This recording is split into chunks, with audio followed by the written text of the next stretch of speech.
Mantap. Rekan-rekan semuanya, kita kembali dalam forum mempelajari apa yang dikatakan sebagai jurisprudensi. Nah, sore ini saya akan membahas satu jurisprudensi terkait dengan perkara pidana, teman-teman semuanya, yaitu kondisi di mana ketika seseorang membeli kendaraan bermotor, tetapi kendaraan itu tidak dilengkapi dengan surat-surat kendaraan yang sah.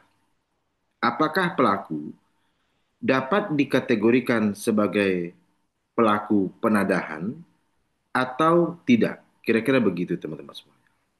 Nah, jika kita mendasarkan pada putusan nomor 1586K garis miring PIT garis miring 2011, teman-teman semuanya, dengan klasifikasi adalah penadahan, ada kaidah hukum begini, teman-teman semuanya, yaitu apabila seorang membeli kendaraan bermotor tanpa dilengkapi surat-surat kendaraan yang sah, orang tersebut seharusnya patut menduga kendaraan tersebut berasal dari kejahatan.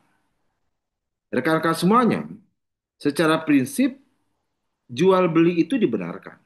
Ketika ada seseorang ingin menjual barang yang dimilikinya kepada orang lain, maka jual beli itu terbuka untuk dilakukan. Ada yang menjadi penjual dan ada yang menjadi pembeli.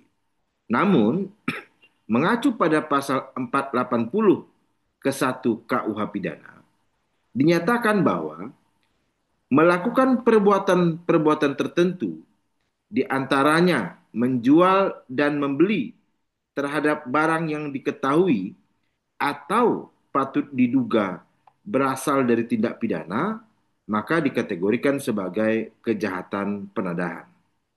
Ya. Namun, KUH pidana tidak memberikan batasan, ya, atau penjelasan kondisi barang seperti apa yang dapat dikatakan patut diduga berasal dari tindak pidana, termasuk barang-barang yang berupa kendaraan bermotor.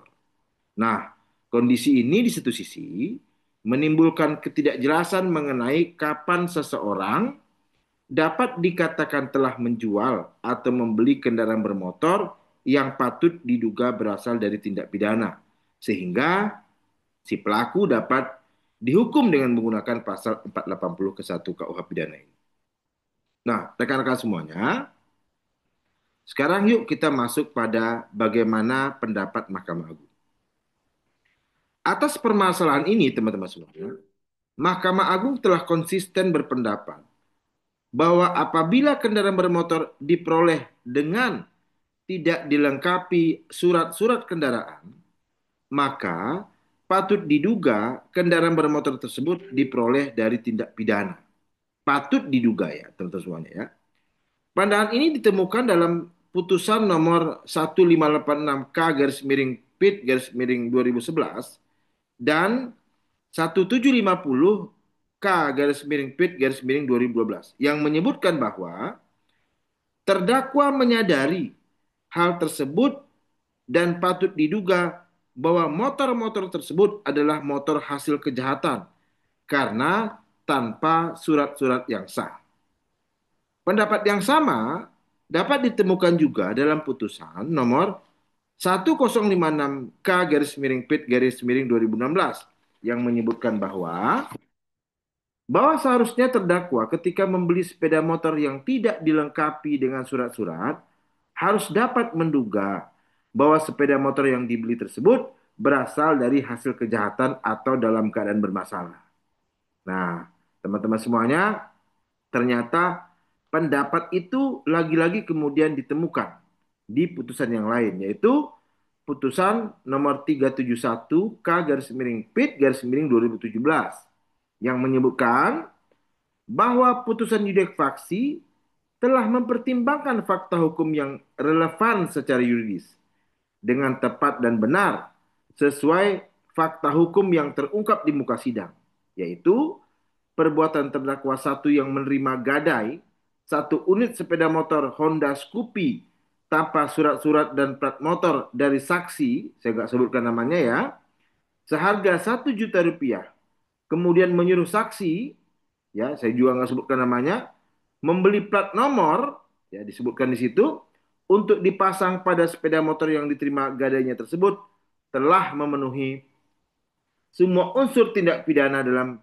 pasal 480 ayat 1 KUHP pada dakwaan tunggal. Nah, rekan-rekan semuanya, muncul mungkin diskusi begini.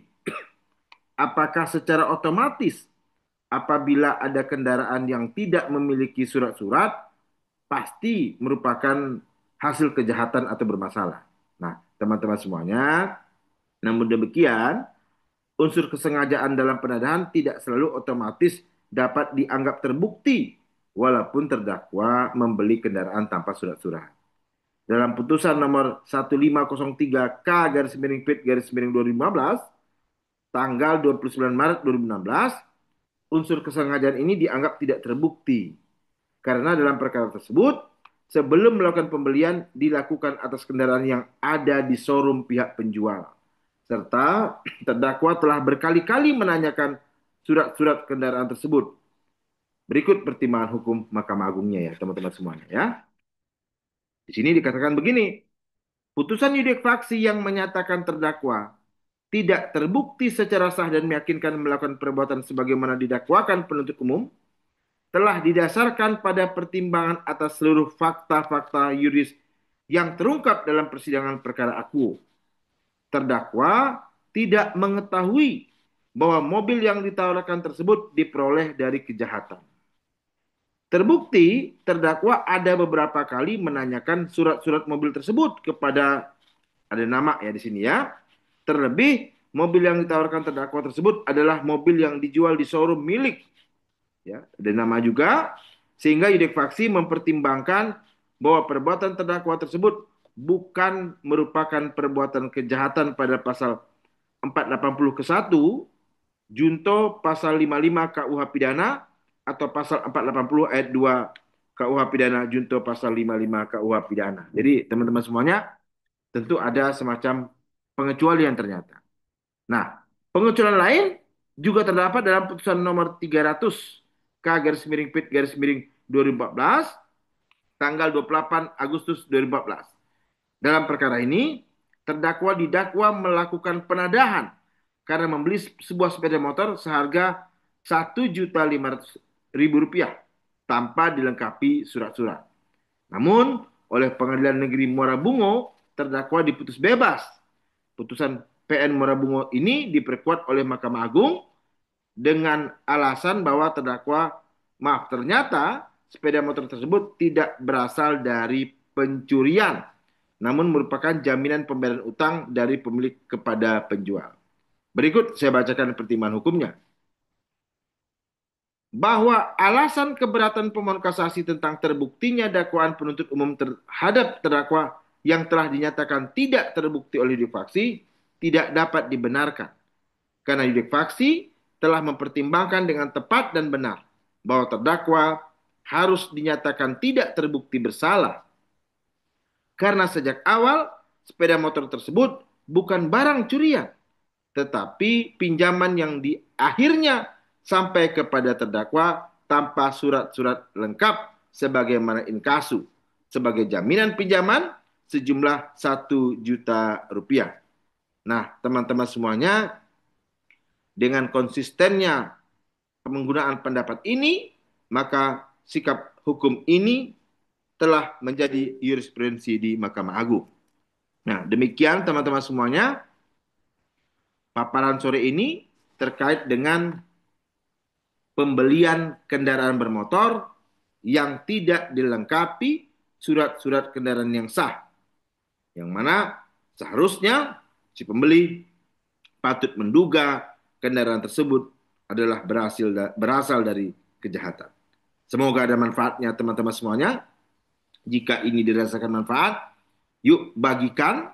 Dan kemudian jika ingin terus berlangganan tentang materi-materi hukum, yuk subscribe channel ini. Semoga Anda tidak ketinggalan paparan-paparan yang ada manfaatnya. Salam hormat dari saya, Irawan Harahap. Mantap, mantap, mantap teman-teman.